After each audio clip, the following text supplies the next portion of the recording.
நாளாகமத்தின் 2ஆம் புஸ்தகம் 20ஆம் அதிகாரம். இதற்கு பின்பு மோவாப் புத்திரரும் அம்மோன் புத்திரரும் அவர்களோடே அம்மோனியருக்கு அப்புறத்தில் உள்ள மனுஷரும் கூட யோசபாத்திற்கு விரோதமாய் யுத்தம் பண்ண வந்தார்கள். சிலர் வந்து யோசபாத்தை நோக்கி, உமக்கு விரோதமாய் ஏராளமான ஜனங்கள் கடலுக்கு அக்கறையில் இருக்கிற சீரியாவில் இருந்து வருகிறார்கள். இதோ அவர்கள் எங்கேதியாகிய ஆசாசோன் தாமாரில் இருக்கிறார்கள் என்று அறிவித்தார்கள்.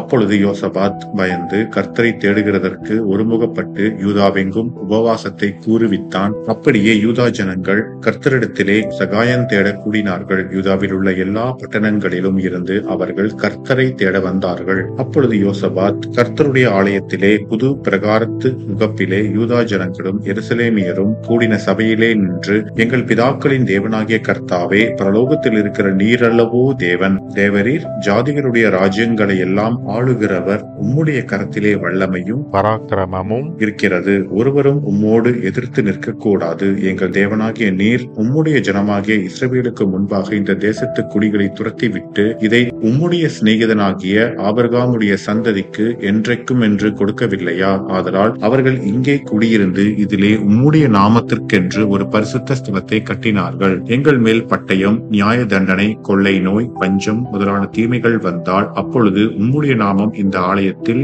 விளங்குகிறபடியால் நாங்கள் இந்த ஆலயத்திலும் உமது சந்நிதியிலும் வந்து நின்று எங்கள் இடுக்கணில் உம்மை நோக்கி கூப்பிடுகையில் தேவரீர் கேட்டு ரட்சிப்பீர் என்று சொல்லி இருக்கிறார்கள். இப்போதும் இதோ இஸ்ரவேலர் எகிப்து தேசத்திலிருந்து வருகிற போது அம்மோன் புத்திரர், மோவாபியர், சேயீர் மலை தேசத்தாருடைய சீமைகள் வழியாய் போக நீர் உத்தரவு கொடுக்கவில்லை. ஆகையால் அவர்களை விட்டு விலகி அவர்களை நாசப்படுத்தாதிருந்தார்கள். இப்போதும் இதோ அவர்கள் எங்களுக்கு நன்மைக்கு தீமையை சரிகட்டி தேவரீர் எங்களை சுதந்திரிக்க பண்ணின உம்முடைய சுதந்திரத்தில் இருந்து எங்களை துரத்திவிட வருகிறார்கள். எங்கள் தேவனே, அவர்களை நீர் நியாயம் தீர்க்க மாட்டீரோ? எங்களுக்கு விரோதமாக வந்த இந்த ஏராளமான கூட்டத்திற்கு முன்பாக நிற்க எங்களுக்கு பலனில்லை. நாங்கள் செய்ய வேண்டியது இன்னதென்று எங்களுக்கு தெரியவில்லை. ஆகையால் எங்கள் கண்கள் உம்மையே நோக்கிக் கொண்டிருக்கிறது என்றான். யூதா புத்திரத்தார் அனைவரும், அவர்கள் குழந்தைகளும் அவர்கள் பெண் ஜாதிகளும் அவர்கள் குமாரரும் கூட கர்த்தருக்கு முன்பாக நின்றார்கள். அப்பொழுது சபையின் நடுவில் இருக்கிற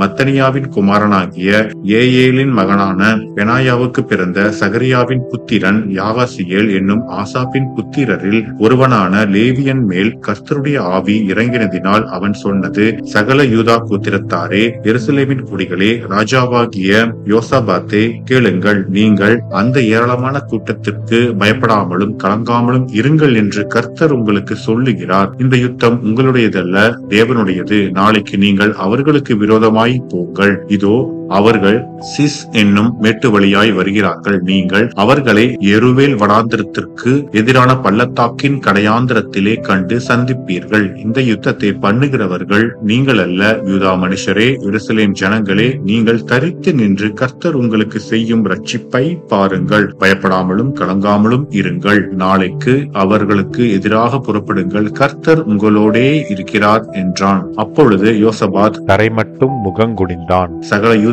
கோத்திரத்தாரும் எருசலேமின் குடிகளும் கர்த்தரை பணிந்து கொள்ள கர்த்தருக்கு முன்பாக தாழ விழுந்தார்கள். கோகாத்தியரின் புத்திரரிலும் கோராகியரின் புத்திரரிலும் இருந்த லேவியர் எழுந்திருந்து இஸ்ரவேலின் தேவனாகிய கர்த்தரை மகா சத்தத்தோடே கம்பீரமாய் துதித்தார்கள். அவர்கள் அதிகாலமே எழுந்திருந்து தெக்கோவாவின் வனாந்தரத்திற்கு போக புறப்பட்டார்கள். புறப்படுகையில் யோசபாத் நின்று, யூதாவே, எருசலேமின் குடிகளே, கேளுங்கள். உங்கள் தேவனாகிய கர்த்தரை நம்புங்கள், அப்பொழுது நிலைப்படுவீர்கள்.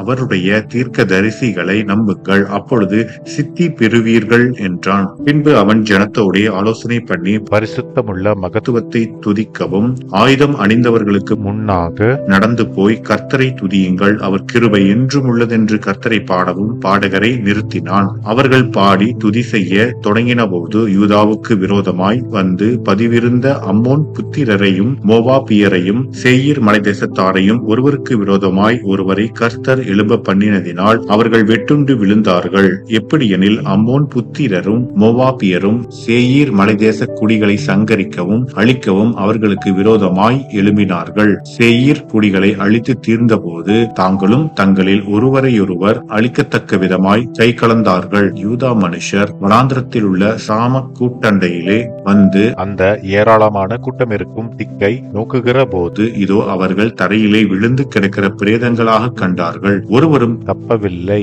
யோசபாத்தும் அவனுடைய ஜனங்களும் அவர்கள் உடைமைகளை கொள்ளையிட வந்தபோது அவர்கள் கண்ட ஏராளமான பொருள்களும் பிரேதங்களிலிருந்து உரிந்து போட்ட ஆடை ஆபரணங்களும் தாங்கள் எடுத்துக்கொண்டு போகக்கூடாதிருந்தது. 3 நாளாய் கொள்ளையிட்டார்கள். அது அவ்வளவு மிகுதியாய் இருந்தது. 4ஆம் நாளில் பெராக்காவிலே கூடினார்கள். அங்கே கர்த்தருக்கு ஸ்தோத்திரம் செலுத்தினார்கள். ஆதலால் அவ்விடத்திற்கு இந்நாள் வரைக்கும் இருக்கிறபடி பெராக்கா என்னும் பேர் தரித்தார்கள். பின்பு கர்த்தர் அவர்களை அவர்கள் சத்துருக்கள் பேரில் கலிகூற செய்தபடியால் யூதா மனுஷர் யாவரும் எருசலேம் ஜனங்களும் அவர்களுக்கு முன்னாலே யோசபாத்தும் மகிழ்ச்சியோடு எருசலேமுக்கு திரும்பினார்கள். அவர்கள் தம்புருகளோடும் சொரமண்டலங்களோடும் பூரிகைகளோடும் எருசலேமில் இருக்கிற கர்த்தருடைய ஆலயத்திற்கு வந்தார்கள். கர்த்தர் இஸ்ரவேலின் சத்துருக்களோடு யுத்தம் பண்ணினார் என்று கேள்விப்பட்ட அந்தந்த தேசத்து ராஜ்யத்தார் மேல் தேவனால் உண்டான பயங்கரம் வந்தது.